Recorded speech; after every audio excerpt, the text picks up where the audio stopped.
Okay, we're back with do ratios have patterns? So at the front, at the top, you have a sentence starter. It says ratios tables have a process that describes the relationship between the two quantities. So we've had a similar table like this before, setting up ratios. So the process means in the middle, it means what is happening. How are you getting from 0 to 0, from 1 to 9? What essentially is happening?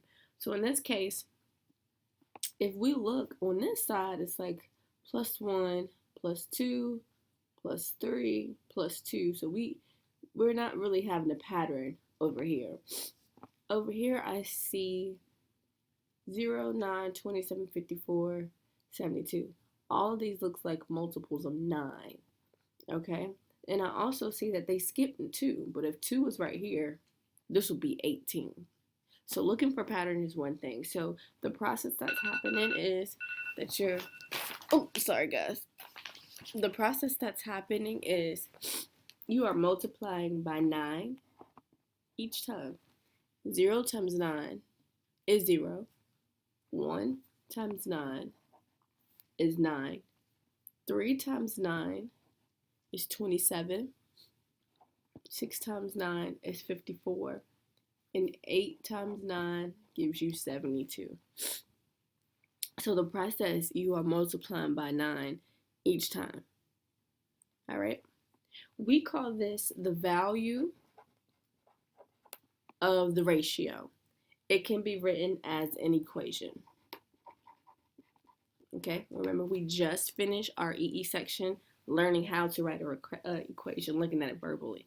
So this time we're going to be looking at it in a table and in a graph. All right, let me move down to the bottom.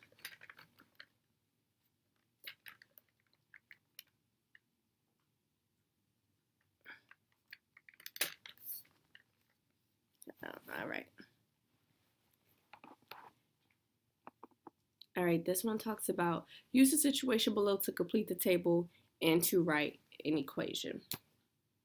So the first one over here says a bike rider cycles 20 miles in 1 hour, right?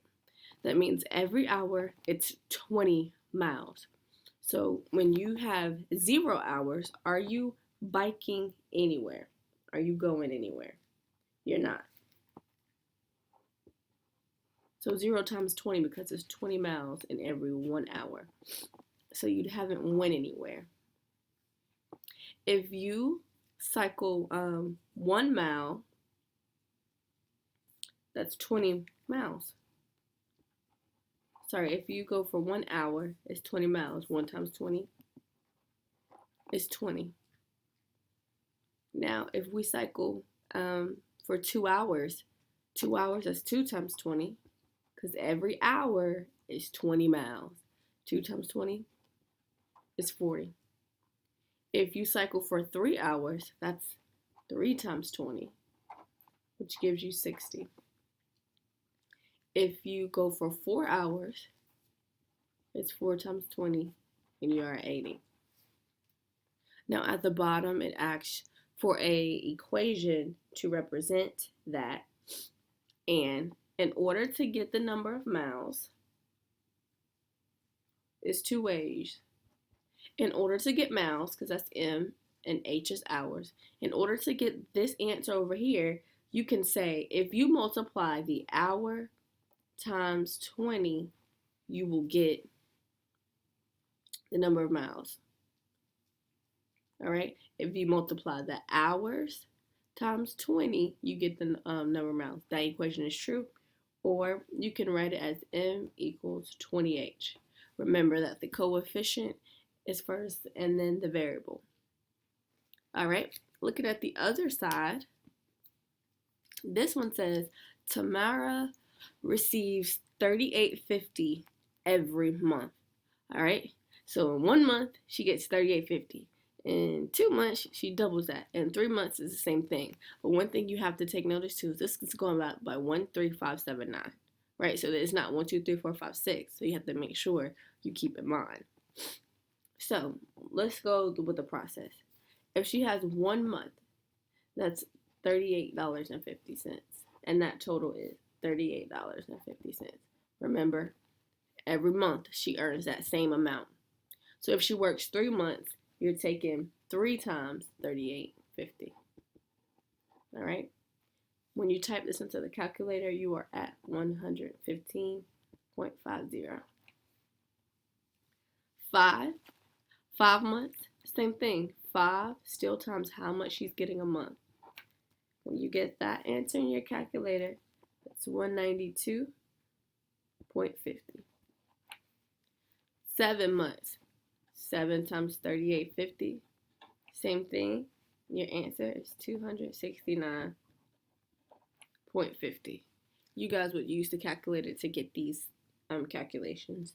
9 months, 9 times 38.50. Plug it into the calculator.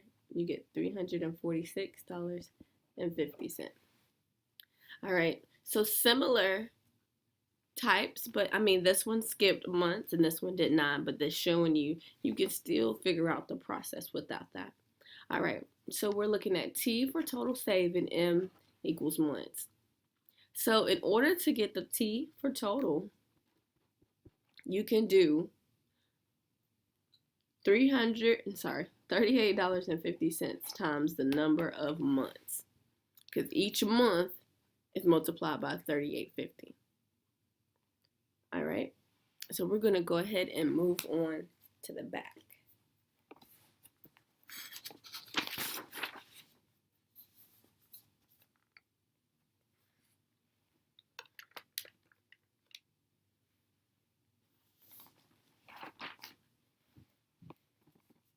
All right, on the back here, we have values and ratios can be written as ordered pairs.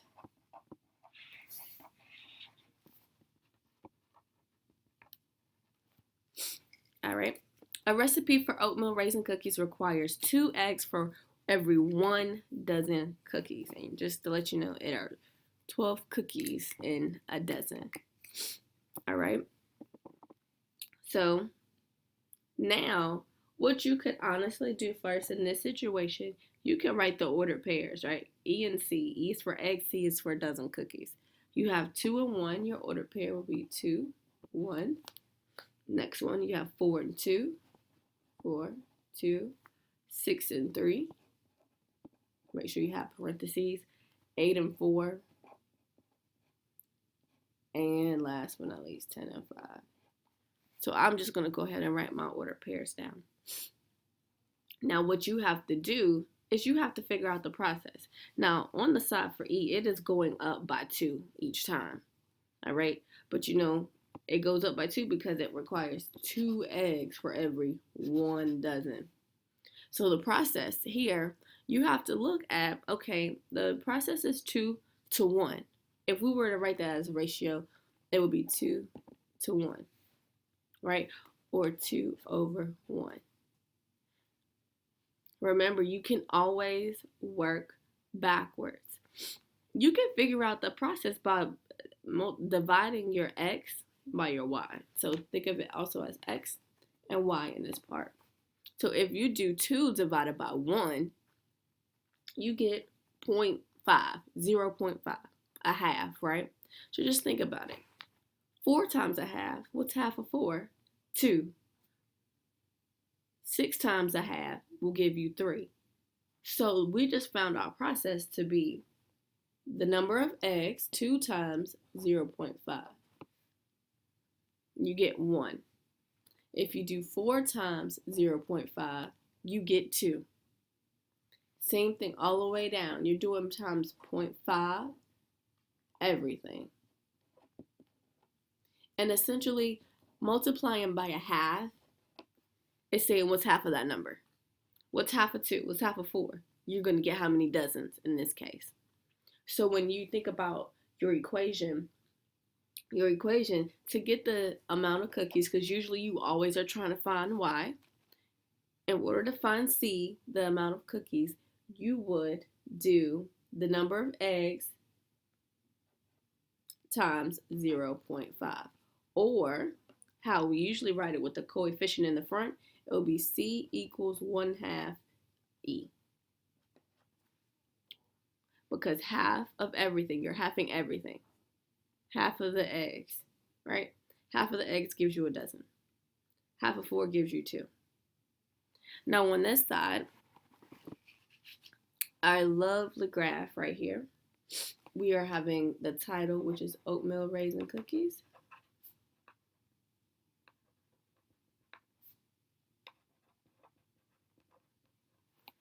All right.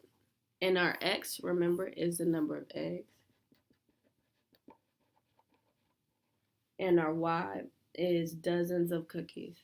I'm going to turn my paper to the side so I can write that. Dozens of cookies. All right, now we need to just go in and label our tick marks. And I'm going to go by 2s over here because this is going by 2s. So that's 2. That will be, technically that will be 1. Skip over, it'll be 2. That's 3. Skip over 4, 6, 8, 10. You have to know how to scale your graph. You have to go back and look at your data. This one was going up by 2, so I'm going to make sure I do my scale by 2. When this side is going up by 1s, but I want to keep my scale the same, so I'm going to do by 2 as well. So I'm going to do 2, 4, 6, 8, 10. Last but not least, we're going to plot our ordered pairs. All right. So you have 2 to 1. You look on your X first. 2, go up 1. Next one, 4, go up 2. Next, 6, go up 3. Next, 8, go up 4, which is right here. And last, you have 10, and you have 5. All right? And that's how we would graph it. Now, on the bottom, I want you guys to complete this one on your own without any of my help. And you're going to do an equation, and at the very bottom, it's a summary. Make sure you do 2 to 3 sentences of what you learned. All right? I am not going to show the answer to this one. When you are in class, you need to show me what you got for your months and totals, and I'm going to help you get started. It says a cell phone company charges Joey $40 a month, right? So the first thing I would do, in 1 month, the total will be $45, all right? So the process, what's happening is for every 1 month, there's $45 charge, all right? And my order pair will be 1 and 45.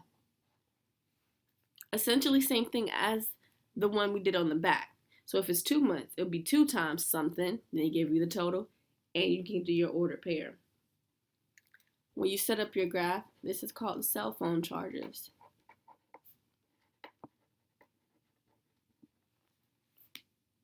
And this will be your months for your X, and on your Y will be total. Let me see if I can write this backwards. Total. All right, but one thing you have to make sure of is when you are doing your totals, these are large numbers on this Y value because this is X and this is Y. You got to make sure this goes enough to the highest number that you have, all right? And I'm going to go ahead and tell you, you're going to go past 200 eventually. So you have to make sure. You might want to go up by 25s for each tick mark. So I will go 25, 50, and all the way up, everything by 25. All right, make sure you write your equation right here on the line like we did above. Once you have finished, please let me check this in class.